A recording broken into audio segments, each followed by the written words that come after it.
एहतशाम साहब, आपने भी अभी हालिया दौरा किया है, ज़ाहिर है आप वहाँ के जो ज़मीनी हक़ाइक़ हैं उनसे बखूबी वाकिफ़ होंगे। अभी क्या मामलात हैं वहाँ पर, किस तरह से देख रहे हैं इलेक्शंस में, कौन सा कैंडिडेट आपको अभी हावी दिखाई दे रहा है?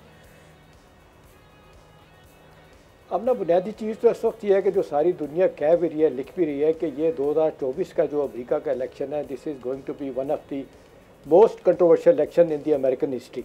और वायलेंट भी कैसे हो सकता है, और किसी हद तक तो आपने वायलेंस देख भी लिया जिस तरह डिबे चलाए गए।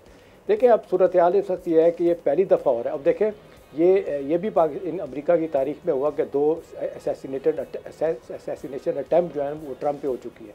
कैनेडी पे हुई थी, वो चला गया था, मुझे याद है 40 बरस पहले मैं अमेरिका में था उस वक्त जब ट्रंप के ऊपर ये हमला हुआ था, बच गया।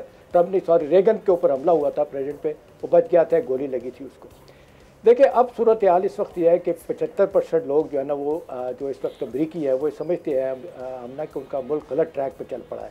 इतनी मायूसी है, लोगों को नहीं समझ आ रही क्या किया जाए। और डॉक्टर साहब भी हो के आए, मैं भी हो के आया हूँ, जो इकोनॉमिक कंडीशन इतनी बुरी हो गई है कि जितने लोग परेशान हैं शायद पहले कभी भी नहीं थे। अब सवाल यह है कि सिलेक्शन में फौरी तौर पे जो क्या हो सकता है।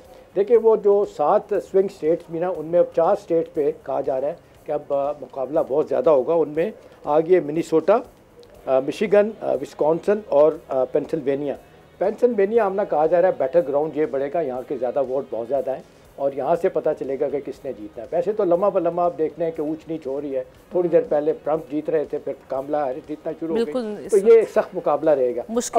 अगला सवाल ये है कि जी पॉलिसी तो देखें वही रेडिकल पॉलिसीज़, इकोनॉमिक पॉलिसीज़ होंगी जो कॉर्पोरेट सेक्टर को फ़ायदा देने की बात की ट्रंप की, और थोड़ा सा लोगों की अशकसोई करेंगे।